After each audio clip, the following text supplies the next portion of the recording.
Neste vídeo, as experiências vivenciadas pelo jovem Paulo Macalão que culminaram em sua conversão.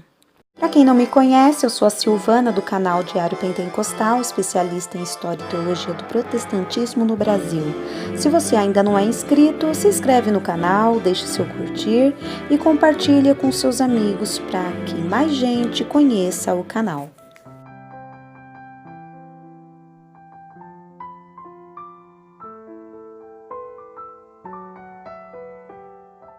No mês de junho de 1983, o Jornal Oficial das Assembleias de Deus, o Mensageiro da Paz, publicou uma matéria por nome Paulo Macalão, a chamada que Deus confirmou, baseado no livro de mesmo nome publicado pela CPAD.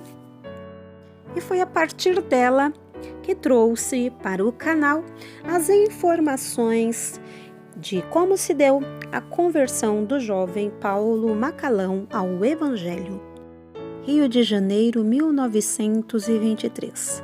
As pessoas que se movimentam apressadamente pelas ruas de São Cristóvão não notam naquele rapaz de mediana estatura, pele clara, as mãos nos bolsos e os olhos fixos no chão, caminhando devagar, completamente entregue aos seus pensamentos. São quase 6 horas da tarde. Pelas calçadas da rua São Luís Gonzaga, os transeuntes apressam o passo na pressa de chegarem em casa para o descanso e a refeição em família. A noite se aproxima silenciosa e submissa. O vento sopra, suave e insistentemente, varrendo as ruas. Súbito, aquele rapaz para, abaixa-se e apanha alguma coisa que vinha rolando pelo chão.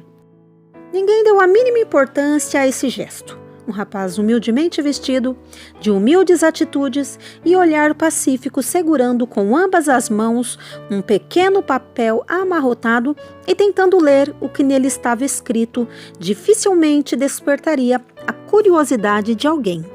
Mas se os homens soubessem quem era esse homem e o que estava escrito naquele papel, ajuntar-se-iam à sua volta para admirá-lo. Se os anjos, contemplando a terra, divisassem aquele moço a maravilhar-se pouco a pouco com o que lia, cantariam hosanas a Deus, que naquele momento estava iniciando a maravilhosa convocação de um laborioso e zelosíssimo ceifeiro para a sua seara. E se os demônios descobrissem que o pastor chamava-se Paulo Leivas Macalão e o papel era um folheto evangélico que a providência divina havia posto diante dos seus olhos, ter-se-iam ajuntado furiosamente contra ele e, formando uma grande casta, soprariam com toda a força de seus diabólicos pulmões sobre aquele papel, na tentativa de evitarem aquela semente lançada ao vento e recolhida pelas mãos daquele moço, frutificasse em tantas e tão frondosas árvores, e que ele viesse a se tornar um dos grandes patriarcas da fé no Brasil, um dos maiores condutores do rebanho de Jesus Cristo sobre a terra. Paulo Leivas Macalão não suspeitava da importância daquele achado, nem da repercussão que o folheto teria em sua vida. Porém, a sua alma há muito desejava algo que até então não encontrara em parte alguma, algo que o preenchesse, que o alimentasse, que o definisse. Pois sua vida estava mergulhada em uma angustiosa e muda indecisão. Os anos que passara estudando no Colégio Batista havia contribuído para aguçar ainda mais aquela sensação de desconforto, de necessidade, de algo que satisfazesse o seu interior e o pacificasse consigo mesmo. Ele ainda não encontrara explicação para a inveja que havia sentido quando no Colégio Batista vira os seminaristas reunidos e entregues ao estudo da Palavra de Deus. O que estudavam eles que ele também não pudesse estudar? Por que estavam tão entusiasmados diante de um livro cujo conteúdo ele mal conhecia através das leituras que ouvira durante as missas e assim mesmo leituras feitas em latim? Desejava muito aprofundar-se no estudo desse livro misterioso.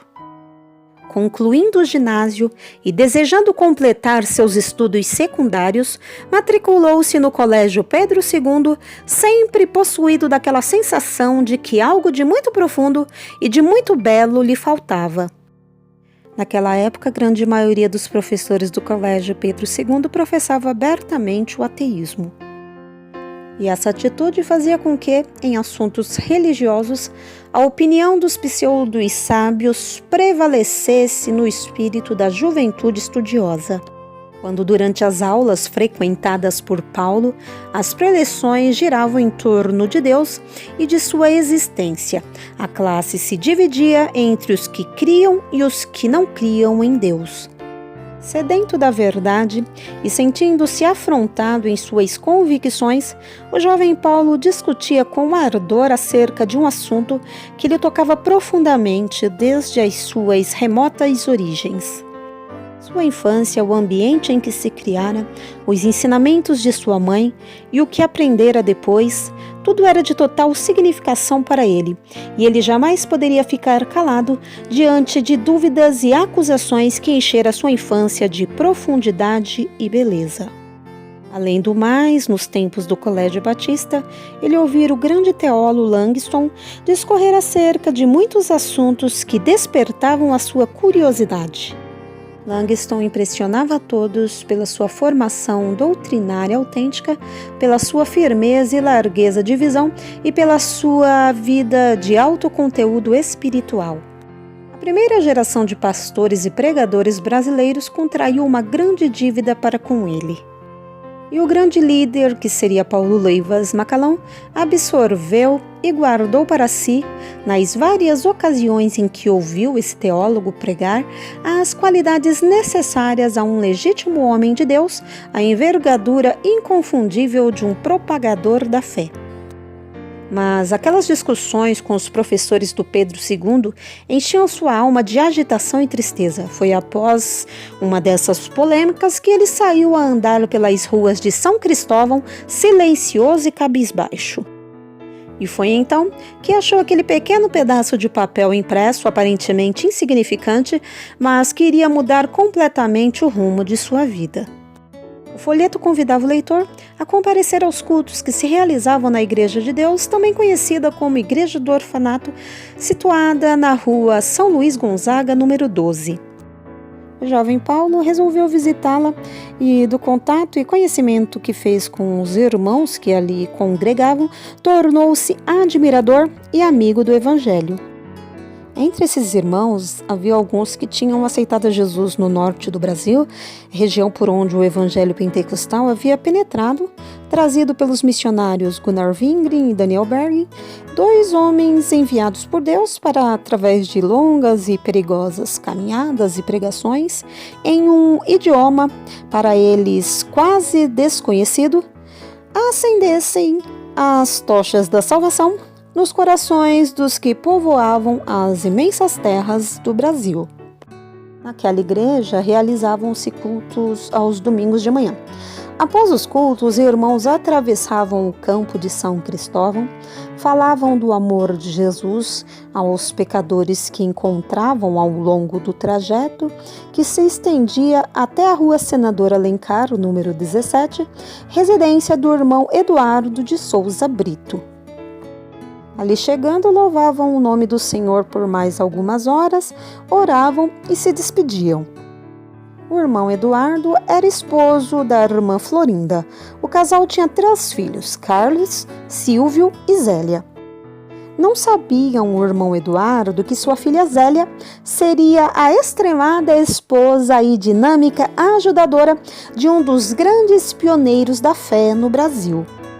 Quem passasse pela rua Senador Alencar número 17, nos idos de 1924, talvez não pudesse imaginar que daquela casa pertencente à família Brito, onde os bíblias reuniam, surgissem quais ramagens de uma vinha, milhares de igrejas em diversos estados do Brasil. Eram apenas 36 pessoas, todas abrasadas pelas ardentes labaredas do Espírito de Deus.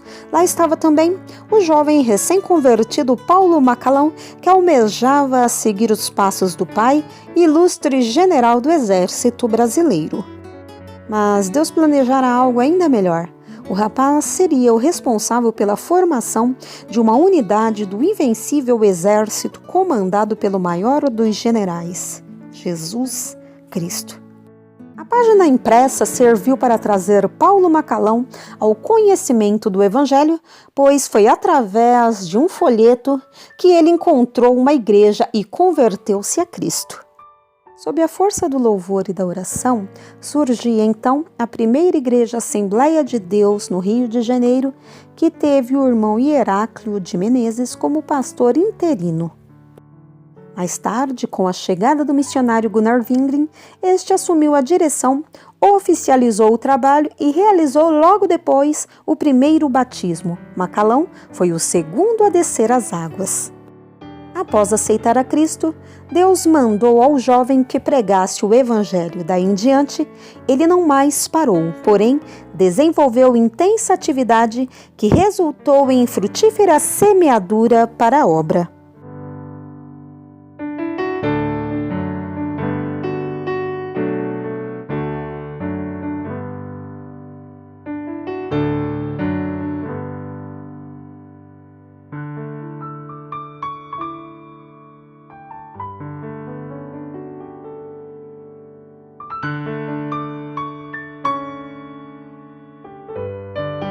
No próximo vídeo, a trajetória ministerial de Paulo Leivas Macalão.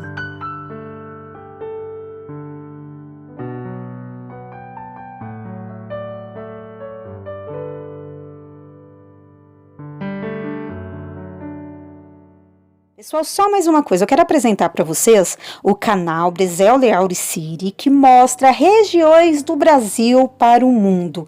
Eu deixei um vídeo aqui do canal nos cards, na tela final, e o link para vocês se inscreverem, tá? Então o link está na descrição do vídeo, vocês irão amar este canal. Se você gostou do conteúdo deste vídeo, se inscreva no canal, deixe o seu joinha, deixe o seu curtir, compartilha com seu colega, com seu amigo, com seu parente, com os irmãos da igreja, ative o sininho para você receber do YouTube as notificações dos novos vídeos e fazendo isso, você vai contribuir para que eu tenha condições de trazer muitos outros locais aqui para vocês no canal.